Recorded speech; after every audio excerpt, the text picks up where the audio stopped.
July August যে আন্দোলনটি হয়েছে সেই আন্দোলনটি ছিল বাংলাদেশের গণতান্ত্রিক ইতিহাসে একটি উজ্জ্বল অধ্যায়। আমরা বৈষম্য বিরোধী ছাত্র আন্দোলনের প্ল্যাটফর্মে সকল ছাত্র সংগঠন একসাথে কাঁধে কাঁধ হাতে হাত মিলিয়ে আমরা আন্দোলন করেছি এবং আমরা আন্দোলনে সফল হয়েছি।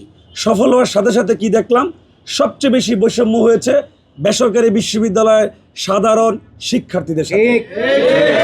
আমরা এর তীব্র নিন্দা এবং প্রতিবাদ জানাই।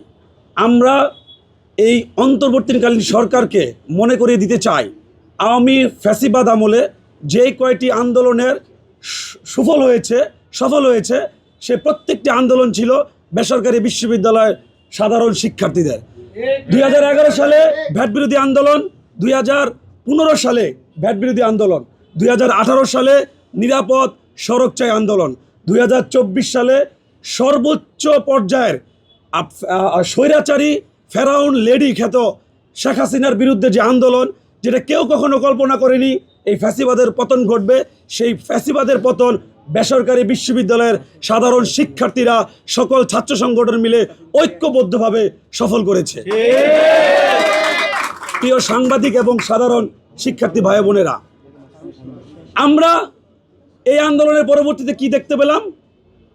আমরা দেখতে পেলাম ছাত্র জনতার এই আন্দোলনকে কুক্ষিগত করে গুটি কয়েক ছাত্র, আমরা যদি স্পেসিফিকলি ছাত্রকে 4 ভাগে ভাগ করি, এক ভাগ হচ্ছে সুবিধাভোগী ছাত্র, যারা একটি দল গঠন করলেন এবং বিভিন্ন তদবির বাণিজ্যের মধ্যে জড়িয়ে গেলেন। আমরা আরেকটি ছাত্র যদি বলি, ছাত্র অংশ তারা ক্লাসে ফিরে গেছেন। আরেকটি ছাত্র, আমরা এখানে যারা বসে আছি ছাত্র অংশ, আমরা যারা বঞ্চিত। আরেকটি অংশ যারা এখনো হাসপাতালে চিকিৎসাধীন রয়েছে। আমরা এই অন্তর্বর্তীকালীন সরকারকে স্পষ্ট করে বলতে চাই, বেসরকারি বিশ্ববিদ্যালয়ের সাধারণ শিক্ষার্থীরা যারা এখনো আহত তাদের সুচিকিৎসাধীন, অন্যথায় আমরা দুর্বার আন্দোলন গড়ে তুলবো ইনশাআল্লাহ। আমরা কি দেখলাম? আমরা দেখলাম যাদের স্পষ্ট ভাষায় বলা রয়েছে তাদের বাড়িতে একটা টিনের ঘর ছিল, তারা এখন 25,000 টাকা দামের পাঞ্জাবি পরে। এই অর্থ কোথা থেকে আসলো? আমরা আজকের এই সাংবাদিক সম্মেলনের মাধ্যমে, আমাদের প্রাইভেট ঐক্যের মাধ্যমে আমরা জানতে চাই এই অর্থের উৎস কোথায়। এই অর্থের হিসাব আমাদেরকে দিতে হবে।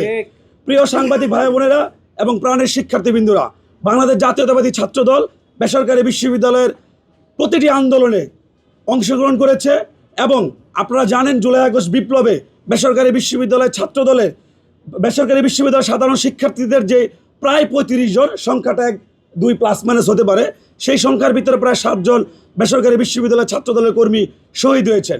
আমরা বেসরকারি বিশ্ববিদ্যালয় ছাত্রদলের সেই শহীদ সহ সকল শহীদদের প্রতি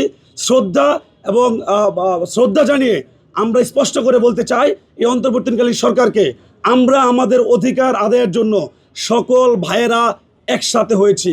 আমরা কারো করুণা চাই না। আমরা আমাদের ন্যায্য দাবি অধিকার আদায় না হওয়া পর্যন্ত আমরা রাজপথে থাকবো ইনশাআল্লাহ।